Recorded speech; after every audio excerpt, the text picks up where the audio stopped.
ពូមីងនិយាយទៅគឺជាពធទាំងអស់ចាអត់មានត្រៀមមកទេប៉ុន្តែដោយសារលោកគ្រូគាត់មានប្រសាសន៍ថាសូមឲ្យខ្ញុំមានប្រសាសន៍បន្តិចដើម្បីបញ្ចប់កម្មវិធីចាជាដំបូងក៏នាងខ្ញុំលើកទី1ហើយតែនាងខ្ញុំបានមានឱកាសចាចាជានេះថ្ងៃនេះជាលើកដំបូងហើយដែលនាងខ្ញុំបានមានឱកាសមកចូលរួមស្ដាប់ធម្មទាន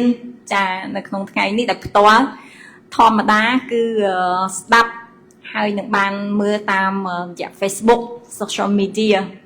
ហើយក៏ជានិយាយទៅក៏ជា fan របស់លោកគ្រូសានសុជាដែលតាំងពីមុនលោកគាត់សឹកទៅទៀតចាលោកគ្រូគាត់សឹកអញ្ចឹងហើយក៏មករយៈលោកគ្រូសឹកហ្នឹងក៏คล้ายទៅជាអ្នកខូចចិត្តមិនតិចដែរ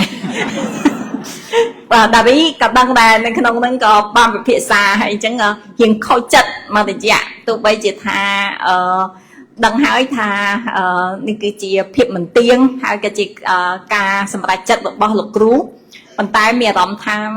ទទួលមិនទាន់បានការលើកនោះប៉ុន្តែក្រោយមកក៏បានជួបលោកគ្រូដោយ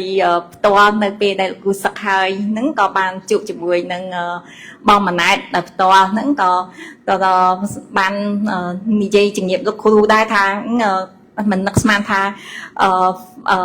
idol របស់ខ្ញុំសឹកចឹងចោះរៀងខូចចិត្តចាងំធ្វើចិត្តបានថ្ងៃនេះក៏សូម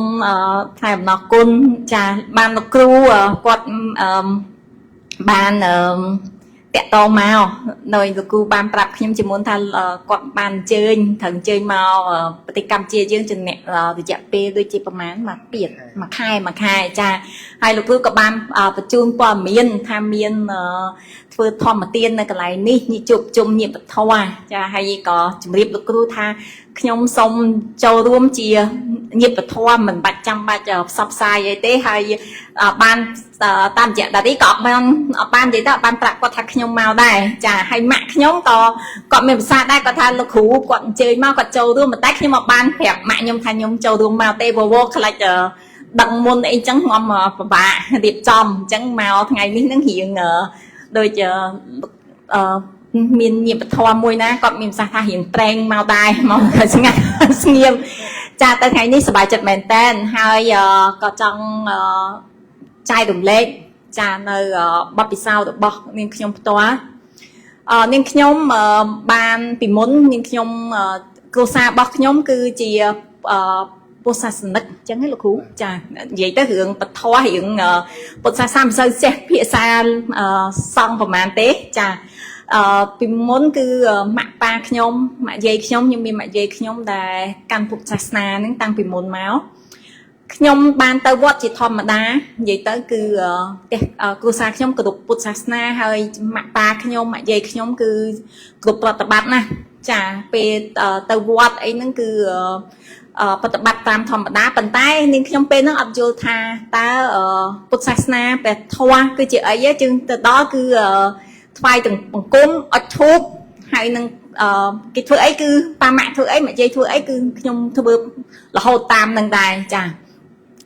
អត់ធ្វើបាបជួយគេគឺជាអ្វីដែលម៉ាក់ប៉ាហើយនឹងគ្រួសាររបស់ខ្ញុំបង្រៀនចាធ្វើប្រតិបត្តិតាំងពីនៅខ្ញុំនៅតូចប៉ុន្តែក៏មិនទាន់យល់ច្បាស់អំពីអវាទចាពុទ្ធអវាទរបស់ព្រះពុទ្ធចាជាអង្គម្ចាស់រហូតដល់ឆ្នាំ2019ចាចូលដល់2020ខ្ញុំក៏បានទៅធ្វើវិបស្សនាជាលើកដំបូងនៅពេលហ្នឹងគឺខ្ញុំមានអារម្មណ៍ថាពេលចេញមកវិបស្សនាតាមហ្នឹងគឺលោកតាមជាលោកគ្រូកូដេនកានៅបាត់ដំបងចាហើយខ្ញុំដឹងថាមានការធ្វើច្រើនទៀតគឺនេះគឺជាមានផ្សេងចាក្នុងការគោរពពុទ្ធវិបស្សនាហ្នឹងមិនមែនមានទៅតាមលោកគ្រូកូដេនកាទេប៉ុន្តែខ្ញុំទៅខ្លួនឯងគឺតាមលោកគ្រូកូដេនកាពេលហ្នឹងគឺខ្ញុំចេញមកខ្ញុំមានអារម្មណ៍ថាខ្ញុំចាប់អារម្មណ៍នឹងពុទ្ធអវាទរបស់ព្រះពុទ្ធព្រះធម៌ការបង្រៀនរបស់ព្រះពុទ្ធអញ្ចឹងខ្ញុំក៏ធ្វើ research ខ្លួនឯងទាំងអស់ចាធ្វើ research មើលទៅទិញសភៅព្រះពុទ្ធចាយកមកមើលរឿងរបស់ព្រះពុទ្ធគឺជាពេលហ្នឹងហើយបាននាងខ្ញុំដឹងថា ការបង្រៀនពុទ្ធអវាទរបស់ព្រះពុទ្ធគឺមានសារៈសំខាន់ណាស់គឺជាពិសេសគឺនៅក្នុងការរៀនជារៀងរាល់ថ្ងៃការរស់នៅជារៀងរាល់ថ្ងៃរបស់យើងគឺទៅយកមកអនុវត្តនាងខ្ញុំអាចនិយាយទៅបានថាការខឹងរបស់នាងខ្ញុំឥឡូវវាមិនទាន់បាត់ព្រោះឲ្យខ្ញុំអត់ទាន់ត្រាស់ដឹងទេចាប៉ុន្តែកាត់បន្ថយនៃការខឹងច្រើនខ្ញុំតម្លាក់ចុះច្រើនមែនតើចាពីមុនគឺនិយាយទៅគឺខ្ញុំស្អីក៏ដោយក៏ខ្ញុំធ្វើខ្ញុំចង់បាន perfect ទាំងអស់សូម្បីតាការសិក្សារបស់កូនខ្ញុំចាអីហ្នឹងគឺខ្ញុំចង់ឲ្យកូនខ្ញុំនិយាយទៅគឺរៀនឲ្យបាន perfect ការងារអីដែលខ្ញុំធ្វើខ្ញុំចង់ឲ្យតដាក់ហើយគឺក្រុមការងារគាត់ដឹងហើយគឺខ្ញុំចេះតែចង់ឲ្យហ្នឹងគឺដំណើរការបានល្អប៉ុន្តែតាំងពីអ្វីដែលខ្ញុំបានរៀនមកខ្ញុំយល់ដឹងមកគឺខ្ញុំតម្លាក់ចោលទាំងអស់សូម្បីតែការស្រឡាញ់ទោះបីថាឥឡូវមិនបាន 100% តម្លាក់ចោលគឺបានចំពោះខ្ញុំគឺខ្ញុំដឹងថាបានប្រហែលជា 70-80% ដែរចាហើយការស្រឡាញ់នេះទៀតគឺចំពោះកូនខ្ញុំដូចលោកគ្រូមានប្រសាសន៍អញ្ចឹងគឺអត់មានស្រឡាញ់ដោយជាប់ចម្ពាក់ពេលណាខ្ញុំបដៅកូនខ្ញុំអីហ្នឹងហើយគឺមានអារម្មណ៍ថាគឺជាការស្រឡាញ់មួយដែលមេត្តាហើយខ្ញុំប្រាប់ថាគឺគេមានជីវិតរបស់គេដូច្នេះហ្នឹងនេះគឺជាភារកិច្ចរបស់ឪពុកម្ដាយបង្រៀនប៉ុន្តែគាត់មិនមែនថាគាត់អត់ធ្វើតាមយើងគឺយើងត្រូវតែខឹងទេ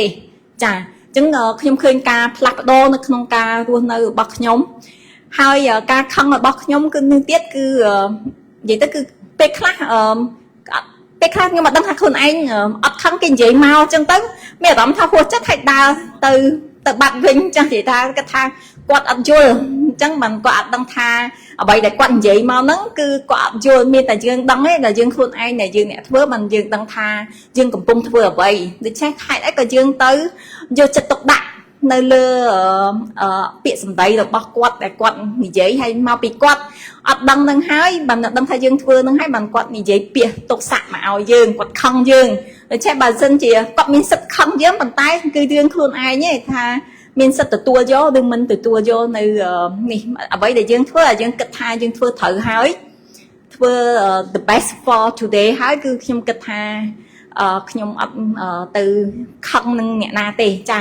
អញ្ចឹងខ្ញុំឃើញមានការកែប្រែជាច្រើននៅក្នុងការរស់នៅរបស់ខ្ញុំហើយខ្ញុំតែងតែយកពុទ្ធអវាទចាការព្រាមប្រដៅនេះគឺមក apply រាល់ថ្ងៃនៅក្នុងការរស់នៅខ្ញុំគិតថាពុទ្ធអវាទរបស់ព្រះពុទ្ធនេះគឺសំខាន់ណាស់សម្រាប់យើងនៅក្នុងការរស់នៅពួកអីយើងរាល់ថ្ងៃនេះគឺនៅពេលដែលអ្នកដែលធ្វើវិបស្សនាដឹងហើយគឺសត្រូវដែលធំជាងគេគឺចិត្តនេះឯង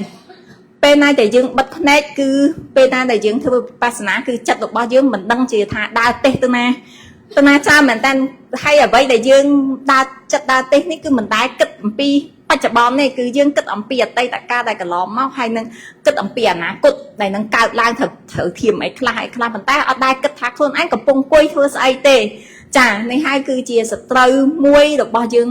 ចិត្តរបស់យើងនេះធំមែនតើដែលខ្ញុំគិតថារាល់ថ្ងៃនេះខំប្រឹងមើលតាមចិត្តតែដឹងថាអូរៀបខឹងអីអញ្ចឹងសុខចិត្តថាចំពោះខ្ញុំតែខ្ញុំគិតថាពេលណាអ្នកណាចង់ធ្វើដូចថាយើងដឹងថាយើងរៀបខឹងហើយខ្ញុំត្រូវមើលដង្ហើមរបស់ខ្ញុំមកវិញខ្ញុំគិតថាត្រូវដាក់សតិនៅលើដង្ហើមរបស់ខ្ញុំនឹងមកវិញអញ្ចឹងធ្វើឲ្យការខឹងរបស់ខ្ញុំនឹងចិត្តរបស់ខ្ញុំនឹងគឺទៅសាយទៅវិញបាននេះគឺជាអ្វីដែលខ្ញុំបាន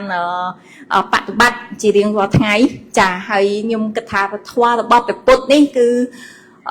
ខ្ញុំមានមោទនភាពហើយខ្ញុំគិតថាខ្ញុំសំណាងដែលបានប៉ះត្រូវចាដែលបានកើតមកនៅក្នុងគ្រួសារនៅក្នុងប្រទេសដែលកាន់ពុទ្ធសាសនាហើយជាពិសេសគឺនៅក្នុងគ្រួសារដែលកាន់ពុទ្ធសាសនាហើយក៏បានជួបនៅវិបស្សនាកាលឆ្នាំ2019នេះហើយធ្វើឲ្យខ្ញុំដឹងថាការរស់នៅរបស់យើងរាល់ថ្ងៃនេះគឺសំខាន់គឺសន្តិភាពដូចថ្ងៃនេះគឺសន្តិភាពចានៅក្នុងផ្លូវព្រះធម៌គឺគេថាមុននិយាយថាប្រទេសសន្តិភាពបានគឺយើងមានសន្តិភាពផ្លូវចិត្តសិនគឺយើងបង្កើតសន្តិភាពនៅក្នុងប្រទេសមួយបានតើតែយើងខ្លួនឯងធ្វើឲ្យមានសន្តិភាពសិនបានធ្វើឲ្យអ្នកជុំវិញខ្លួនរបស់យើងគឺមានសន្តិភាព នៅក្នុងគ្រួសាររបស់យើងមានសន្តិភាពបានធ្វើឲ្យសហគមន៍របស់យើងមានសន្តិភាពហើយបានធ្វើឲ្យប្រទេសរបស់យើងគឺមានសន្តិភាពទៅកើតដូច្នេះមួយគឺចាប់ផ្ដើមពីចិត្តរបស់យើងចាប់ផ្ដើមពីខ្លួនឯងសិនគឺជាអ្នកបប្រតិបត្តិចាហើយនេះហើយគឺជាអវាទរបស់ព្រះពុទ្ធដែលបង្រៀនឲ្យយើងនេះគឺដែលបន្សល់ទុកឲ្យយើងឲ្យអរគុណដល់លោកគ្រូចាទោះបីជាថាខ្ញុំអត់ទាន់បានចូលដល់អភិធម្មចៃជ្រះចានិយាយទៅគឺឲ្យតែរៀនលើកណាចូលទៅដល់តែប្រហែលហ្នឹងគឺ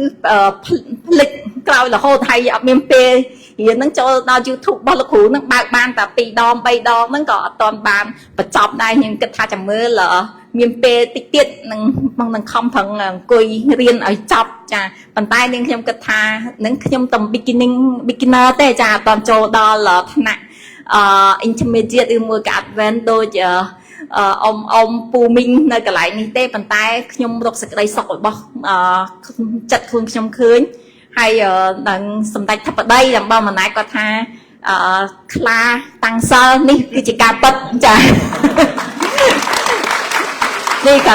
ជាការចូលរួមហើយក៏សូមអរគុណដល់ព្រះចនៈមិត្តគុណព្រះអង្គចាសូមទៀនទោសបើសិនជាមានការខុសឆ្គងអីប៉ុន្តែខ្ញុំសប្បាយចិត្តមែនតើនិយាយទៅគឺបានចូលរួមនៅក្នុងថ្ងៃនេះមានចិត្តស្ដាប់ហើយអ្វីដែលលោកគ្រូមានប្រសាសន៍មិញហ្នឹងគឺស្ដាប់ហើយចេះតែគិតចាំមិនថាការស្ដាប់មានច្រើនលោកគ្រូថាមាន3ប្រភេទស្ដាប់ដោយបញ្ញាចាស្ដាប់ហើយចេះតែគិតខ្លួនឯងថាកន្លែងហ្នឹងតើកាលមុនអញចឹងមែនចាឥឡូវហ្នឹង apply ទៅយើងមក look at back មកមើលខ្លួនឯងហ្នឹងក៏យើងមានការកែប្រែច្រើនចាហើយបានស្ដាប់នៅធម្មទេសនាជាច្រើនតាមលោកគ្រូផ្សេងទៀតហើយចេះតែចែករំលែកដល់ក្រុមការងារហើយជាពិសេសឥឡូវហ្នឹងគឺមានការងារសង្គមជាច្រើនចឹងមិនចេះចែករំលែកឲ្យទៅក្មេងៗជំនាន់ក្រោយឲ្យបានដឹងចាហើយក៏សូមអរគុណហើយសូមអរគុណលោកគ្រូដែលបានអញ្ជើញខ្ញុំចូលរួមហើយឲ្យមានយោបល់បញ្ចប់ចុងក្រោយចាសូមអរគុណដល់លោកតាលោកយាយអង្គពូមីងចាញាតិធម៌ទាំងអស់សូមអរគុណចា